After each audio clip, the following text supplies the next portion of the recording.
तो बच्चों हम लोग 7.1 एक्सरसाइज करेंगे आज। उससे पहले कुछ इम्पॉर्टेंट आर्टिकल रिवाइज करेंगे जो आपको पहले से आने चाहिए। तो मैंने आपको बताया था कि ये क्या है, ये स्क्वायर है और स्क्वायर को प्रूफ करने के लिए आपको ऑल फोर साइड्स इक्वल दिखानी होंगी, क्योंकि स्क्वायर में ऑल फोर साइड्स इक्वल होती हैं और डायगोनल भी इक्वल होते हैं। तो आपको ये साइड्स डिस्टेंस फार्मूला से फाइंड करनी होंगी। मैंने बताया था डिस्टेंस फार्मूला क्या होगा, डिस्टेंस फार्मूला बताया था ना, क्या होता है x2 minus x1 whole square plus y2 minus y1 whole square. तो हम डिस्टेंस फार्मूला से हमें कोऑर्डिनेट्स गिवन होंगे, तो हम ये फाइंड करेंगे A B B C C D and A D, और डायगोनल भी इक्वल है। देन ये ए बी सी डी क्या हो जाएगा, square. Now we have to prove that ABCD is a rectangle. Then we need to prove that opposite sides are equal. See, opposite sides AB and CD must be equal. AD and BC must be equal. अगर opposite sides equal नहीं होंगी तो फिर rectangle नहीं होगा ये। तो rectangle prove करने के लिए आपको कोऑर्डिनेट्स गिवन होंगे, आप डिस्टेंस फार्मूला अप्लाई करेंगे वहाँ पर। और जब आप डिस्टेंस फार्मूला अप्लाई करेंगे तो आप देखेंगे ये क्या है, ए बी और सी डी इक्वल आएंगे और ए डी और बी सी इक्वल आएंगे। ए डी और बी सी इक्वल होंगे। देन आप बताएंगे कि एक और कंडीशन आप चेक करेंगे, क्या, डायगोनल ए सी और बी डी भी इक्वल होने चाहिए। और अगर ए सी और बी डी भी इक्वल है तो ये क्या हो जाएगा, रेक्टेंगल। अब आप देखिए रोम्बस के लिए ऑल फोर साइड्स इक्वल होनी चाहिए और डायगोनल इक्वल नहीं होना चाहिए। ऑल फोर साइड्स के कोऑर्डिनेट्स गिवन होंगे, डिस्टेंस फार्मूला अप्लाई करेंगे और डिस्टेंस फार्मूला अप्लाई करने के बाद ये आप रोम्बस प्रूव कर देंगे। ऑल फोर साइड्स क्योंकि इक्वल है और डायगोनल अनइक्वल है तो ये क्या हो जाएगा, रोम्बस। अगर डायगोनल इक्वल हो जाए तो क्या होगा, तो स्क्वायर हो जाएगा। और डायगोनल इक्वल नहीं है तो क्या हो जाएगा, रोम्बस। और ऑल फोर साइड्स ही इक्वल नहीं हो सकता, अपोजिट साइड इक्वल हो तो उस केस में रेक्टेंगल होगा। फिर आप डायगोनल भी चेक करेंगे, डायगोनल भी इक्वल है, अपोजिट साइड इक्वल है तो क्या हो जाएगा, ये रेक्टेंगल। और अगर डायगोनल इक्वल नहीं है और अपोजिट साइड्स इक्वल हैं तब उस केस में क्या होगा, ये उस केस में हो जाएगा पैरेललोग्राम। अगर अपोजिट साइड्स इक्वल हैं और डायगोनल इक्वल नहीं है then it is parallelogram. In parallelogram diagonal bisect करते हैं, इक्वल नहीं होते। और अगर प्रूव करना है कि ट्राइंगल है तो उसके लिए कंडीशन क्या है, sum of two side should be greater than third side. मतलब a b plus b c should be greater than a c, b c plus a c should be greater than a c plus a b should be greater than b c. अब collinear की condition क्या है, collinear a b plus b c equal to a c, points lying on the same line. तो अगर ए B B सी ए सी के equal है तो भी कोलिनियर है।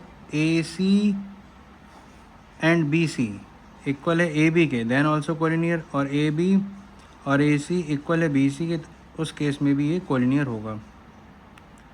और ए सी ए बी बी सी ये आप फाइंड करेंगे with the help of distance formula. अब देखिए हम लोग एक्सरसाइज 7.1 आगे करेंगे, सॉल्व करेंगे क्वेश्चन। हम लोग थर्ड क्वेश्चन पे आ गए थे। सेकंड क्वेश्चन आप खुद से कर लेना, इसमें डिस्टेंस फार्मूला ही अप्लाई करना है, ठीक है, सेकंड वाले में। अब देखिए थर्ड क्वेश्चन क्या है, determine if the point this are collinear. आपको ये बताना है कि ये पॉइंट्स कोलिनियर है या नहीं। तो अब देखिए कोलिनियर के लिए मैंने आपको कंडीशन बताई थी। कोलिनियरिटी के लिए कंडीशन क्या है कि sum of two side should be equal to third side. Sum of any two side should be equal to third side. तो आप पहले तो कोऑर्डिनेट्स आपको गिवन ही है तो आप ए बी फाइंड करेंगे लाइक दिस। डिस्टेंस फार्मूला क्या है, x2 माइनस x1 का whole square, y2 minus y1 का होल स्क्वायर। मैंने एक बार डिस्टेंस फार्मूला यहाँ पर लिख दिया है, अब मैं आगे अगेन नहीं लिखूँगा ये, ठीक है। आप ध्यान रखना, अगर हम डिस्टेंस फार्मूला लगाते हैं उसमें करते क्या है, x कोऑर्डिनेट के डिफरेंस का माइनस करेंगे और उसका square, and then y coordinate के डिफरेंस का माइनस करेंगे और उसका स्क्वायर। क्लियरली आप देख सकते हैं, चाहे आप x1 माइनस x2 करिए, x2 माइनस x1 करिए, आंसर सेम आएगा, ठीक है। तो आप ऐसे ध्यान रखो, x कोऑर्डिनेट के डिस्टेंस का माइनस करेंगे then square, and y coordinate distance का माइनस करेंगे डिफरेंस एंड देन स्क्वायर। तो आप देखिए हम लोगों ने ऐसे क्या फाइंड किया है, ए बी क्या है, x2 माइनस x1 यानी 2 माइनस 1 का होल स्क्वायर 3 माइनस 5 का होल स्क्वायर। तो लाइक दिस क्या आया ये रूट फाइव क्या होगा 2.2। बी सी फाइंड किया तो -2 -2 -11 -3, ठीक है, -11 -3 तो क्या है 196 212 यानी कि देखिए मैंने साइड से लॉन्ग डिवीजन मेथड से फाइंड किया है 14.5 कैसे है √212। लॉन्ग डिवीजन मेथड में क्या करते हैं, पहले आप पेयर बनाते हैं राइट साइड से, देखिए पहले पेयर बना लिया है ना, डबल डबल का पेयर बनाते हैं यहाँ पर। अब देखिए 1 टाइम जाएगा ना, 1 1 1 माइनस किया तो ये कितना आया 1, यहाँ यूनिट प्लेस ऐड कर देते हैं, क्या आया 2। अब ये 112 है, कितने टाइम्स जाएगा, यहाँ नंबर सेम होना चाहिए, 24 4 टाइम्स गया, ये नंबर सेम होने चाहिए। अगर 25 है तो यहाँ 5 होगा, 23 है तो यहाँ 3 होगा, 22 है तो यहाँ 2 होगा। बट ये देखना क्लोज लेना है 112 के, तब आप देखें 24 4 से 96, 25 लेते 25 हो जाए 125 हो जाता, वो ज़्यादा हो जाता, इसे 24 4 जा क्या हो गया 96। तो आपने देखिए यूनिट प्लेस ऐड कर दी, ये माइनस किया क्या 1600 285 5 टाइम्स, सबसे क्लोज वैल्यू यही है, तो अप्रॉक्स में आंसर 14.5 ही आएगा। Similarly we have found a c क्या है -2 -1 whole square -11 -5 whole square is 265 16.2। As we can observe that AB plus BC equals 16.7 and AC equals 16.2, so AB plus BC unequal AC, ABC are not collinear। अगर collinear के लिए condition यही है कि sum of two sides equal होने चाहिए third side के। Clearly मैंने यहाँ पर लिखा है, या ध्यान रखना ये कंडीशन, तभी आप ये प्रॉपरली समझ पाएंगे। आगे फोर्थ क्वेश्चन है, चेक करना है आपको एक वर्टिसेस हैं आइसोस्केलेस ट्राइंगल के। अब आप जानते हैं आइसोस्केलेस ट्राइंगल में क्या होता है, दो साइड्स इक्वल होती हैं, दो साइड्स इक्वल होती हैं। अगर दो साइड्स इक्वल हैं तो ट्राइंगल क्या हो जाएगा, ट्राइंगल हो जाएगा आइसोस्केलेस। अगर टू साइड्स इक्वल नहीं है तो ट्राइंगल आइसोस्केलेस नहीं होगा। तो आप देखिए यहाँ पर ये टू साइड्स इक्वल हैं, देखिए हमने ए बी में डिस्टेंस फार्मूला अप्लाई किया और बी सी में डिस्टेंस फार्मूला अप्लाई किया, तो ये दोनों साइड इक्वल आ रही हैं, ए बी और बी सी। अब क्योंकि टू साइड्स इक्वल हैं तो ये आइसोस्केलेस हो गया। और ए बी और बी सी हमने डिस्टेंस फार्मूला से फाइंड किया है, वही 6 - 5 का होल स्क्वायर, एक्स कोऑर्डिनेट के डिफरेंस का स्क्वायर, वाई कोऑर्डिनेट के डिफरेंस का स्क्वायर। 4 - -2, ये ध्यान रखिएगा 4 - प्लस हो जाएगा, तो 6 का स्क्वायर 36 और 1 का स्क्वायर 1 √37 हो गया। ऐसे बी सी भी √37 आया, तो ए सी क्या है 2 आया, तो ए बी और बी सी इक्वल हैं और ए सी इक्वल नहीं है, तो ट्राइंगल ए बी सी क्या हो गया आइसोस्केलेस। ठीक है, अब आप देखेंगे फिफ्थ वाला क्वेश्चन। फिफ्थ वाले क्वेश्चन में क्या कहा गया है, फिफ्थ वाला क्वेश्चन आप क्लियरली एक बार रीड करें। फिफ्थ वाले क्वेश्चन में आपको क्या गिवन है, कहा है in a classroom 4 friends seated at the point a B C d. Clearly आप देख सकते हैं, Champa Chameli walk into the class after observing for few minutes. Champa Chameli walk into the class में अगर उन्होंने ऑब्जर्व किया तो ये देखा, उन्होंने कहा कि don't you think A B C D is a square, तो चमेली डिसएग्रीज। तो डिस्टेंस फार्मूला से आपको बताना है क्या करेक्ट है स्क्वायर है या नहीं है। तो हम लोग अगर ए बी सी डी को स्क्वायर प्रूव करना है तो आप देखेंगे स्क्वायर प्रूव करने के लिए कंडीशन क्या है कि ऑल 4 साइड्स इक्वल नहीं चाहिए। तो आप ए बी में डिस्टेंस फार्मूला अप्लाई करेंगे, 6 - 3 का होल स्क्वायर 7 - 4 का होल स्क्वायर, और बी सी में डिस्टेंस फार्मूला अप्लाई करेंगे, देन सी डी में डिस्टेंस फार्मूला अप्लाई करेंगे, देन ए डी में डिस्टेंस फार्मूला अप्लाई करेंगे। तो जब हमने डिस्टेंस फार्मूला यहाँ पर अप्लाई किया x2 - x1, आप कर लेना इसको, मतलब मैंने पूरा किया हुआ है, क्लियरली आपको दिख रहा होगा, x कोऑर्डिनेट डिफरेंस का स्क्वायर, y कोऑर्डिनेट डिफरेंस का स्क्वायर। तो ऐसे मैंने फाइंड किया A B B C D and A D.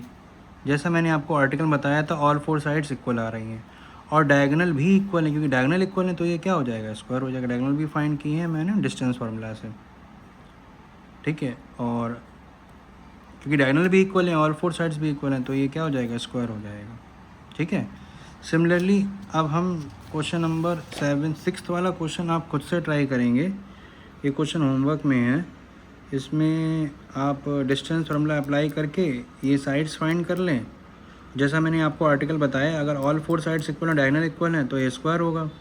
All four sides equal हैं, डायगोनल इक्वल नहीं है, उस केस में ये रोम्बस होगा। अपोजिट साइड्स इक्वल हैं, डायगोनल इक्वल है, उस केस में रेक्टेंगल होगा। अपोजिट साइड्स इक्वल हैं और डायगोनल इक्वल नहीं है, तो उस केस में पैरेललोग्राम होगा। मैंने आपको अभी इस पेज में इसके आर्टिकल लिखवाए हुए हैं, तो ये आप क्लियरली एक बार पढ़ लें।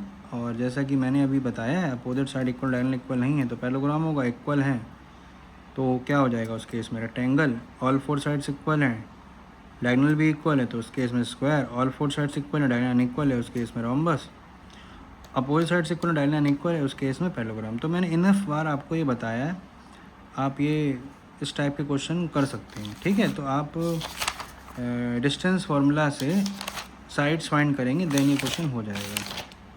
तो आप देखिए, अब हम लोग क्वेश्चन नंबर 7 पे आते हैं। क्वेश्चन नंबर 7 क्या है? Find the point on x axis which is equi distant from 2, -5 and -2, 9। आपको पॉइंट फाइंड करना है एक्स एक्सिस पर। अब एक्स एक्सिस पे पॉइंट किस टाइप का होता है? पॉइंट एक्स एक्सिस पे होता है x, 0 टाइप।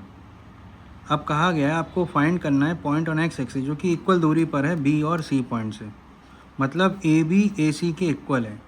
अब अगर ए बी ए सी के इक्वल है, इक्वी डिस्टेंट है, तो हमने आपको पहले ही बताया है इक्वी डिस्टेंट मतलब क्या होता है, ए और पॉइंट ए से बी और सी इक्वल दूरी पर है। तो ए बी इक्वल ए सी, दोनों का आपने स्क्वायर कर दिया और डिस्टेंस फार्मूला अप्लाई किया। यहाँ पे स्क्वायर क्यों किया है? रूट को हटाने के लिए। डिस्टेंस फार्मूला में ये रूट भी आता है ना, ये देखिए रूट आया है, ये रूट आया है, ये रूट को हटाने के लिए आप यहाँ पर क्या करेंगे? स्क्वायर। तो स्क्वायर दोनों तरफ कर दिया, दोनों साइड। ठीक है, जब स्क्वायर कर दिया तो हम डिस्टेंस फार्मूला अप्लाई कर दिया, रूट हट गया है, a माइनस बी का होल स्क्वायर लगा दिया यहाँ पे, और यहाँ पे 5 का स्क्वायर 25, यहाँ पर भी a प्लस बी का होल स्क्वायर, -9 का स्क्वायर 81। तो ऐसे करके x की वैल्यू -7 आ गई। तो पॉइंट x, 0 यानी पॉइंट क्या हुआ? -7, 0। अब हम नेक्स्ट क्वेश्चन देखेंगे। नेक्स्ट क्वेश्चन क्या है?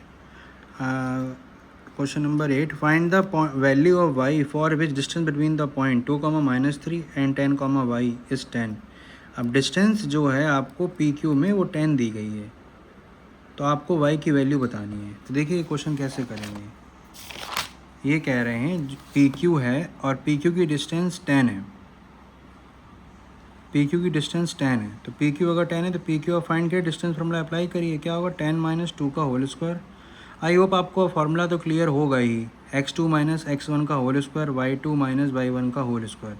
क्योंकि इनफ बार हम ये लिख भी चुके हैं, आपको बता भी चुके हैं, तो मैंने यहाँ पे फार्मूला नहीं लिखा है। अभी अंडरस्टूड है कि आपको फार्मूला तो आता ही होगा। x कोना डिफरेंस का स्क्वायर, y कोना डिफरेंस का स्क्वायर, तो 10 - 2 का स्क्वायर 8 और y + 3 का होल स्क्वायर, a + b का होल स्क्वायर आप लगा देंगे। यहाँ रूट है तो रूट से यहाँ पे क्या हो जाएगा? स्क्वायर हो जाएगा। तो स्क्वायर क्या हो गया? रूट है ना, रूट यहाँ से रिमूव होगा तो RHS में क्या हो जाता है? स्क्वायर। तो ये आ गया 100। तो y² + 9 + y² 6y और 64 + 9 73। 100 - 73 क्या हो गया? 27। अब इसको आपने मल्टीप्लाई करने पर 27 आना चाहिए और माइनस करने पर 6 आना चाहिए। तो ऐसे नंबर क्या है? 9 और 3। तो ऐसे करके हमने सॉल्व किया तो आंसर क्या आया? ये आंसर आया y की वैल्यू -9, 3। अब आप देखेंगे क्वेश्चन नंबर 9।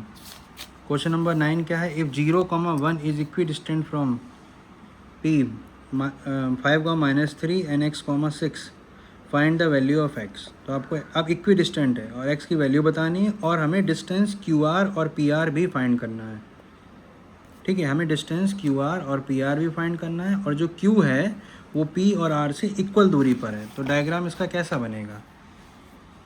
इस टाइप से कुछ बनेगा, क्योंकि Q इक्वल दूरी पर है P और R से। इसका मतलब क्या हुआ? PQ equal QR, PQ equal QR। क्योंकि क्वेश्चन में गिवन था कि Q is equi distant from P and R। इसका मतलब क्या है? QP equal QR, QP equal QR, क्योंकि Q पॉइंट P और R से इक्वल दूरी पर है। तो QP इक्वल QR। उसके बाद हमें QR और PR भी फाइंड करने हैं। तो मैंने ये गिवन था QP इक्वल QR, और यहाँ पे मैंने स्क्वायर कर दिया। स्क्वायर क्यों कर दिया? अगेन वही बात, डिस्टेंस रूट हटाने के लिए यहाँ पे स्क्वायर किया है। अब आप देखिए PQ कैसे फाइंड करेंगे? x2 - x1 का होल स्क्वायर, y2 - y1 का होल स्क्वायर, या 5 - 0 कर दीजिए, उससे कुछ डिफरेंस नहीं आएगा। 5 माइनस 0 का होल स्क्वायर माइनस 3 माइनस 1 का होल स्क्वायर, तो ये क्या आ रहा है 16, और ये x माइनस 0 का होल स्क्वायर 6 माइनस 1 का होल स्क्वायर क्या आ रहा है 25। तो ऐसे करके x की वैल्यू प्लस माइनस 4 आई है। तो क्योंकि x की वैल्यू प्लस माइनस 4 आई है और ये r पॉइंट था x, 6, तो r पॉइंट अब क्या हो जाएगा, क्योंकि दो वैल्यूज़ हैं यहाँ पर, एक तो +4,6 हो जाएगा और एक -4,6 हो जाएगा।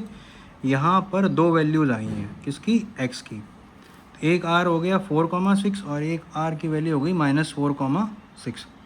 अब देखिए केस 1 में आपको क्वेश्चन में क्योंकि ये भी कहा गया था हमें QR और PR फाइंड करना है, तो हम QR कैलकुलेट करेंगे। QR कैसे कैलकुलेट करेंगे, डिस्टेंस फॉर्मूला अप्लाई करेंगे QR में, 4 माइनस 0 का होल स्क्वायर 6 माइनस 1 का होल स्क्वायर क्या है √41। अब हम फाइंड करेंगे QR के बाद PR। जब R की वैल्यू 4 पुट की है तभी ये केस बने हैं। ये दूसरे केस में -4,6 हो जाएगी R की वैल्यू, तो फर्स्ट केस में क्या है 4,6 कोऑर्डिनेट्स, ठीक है।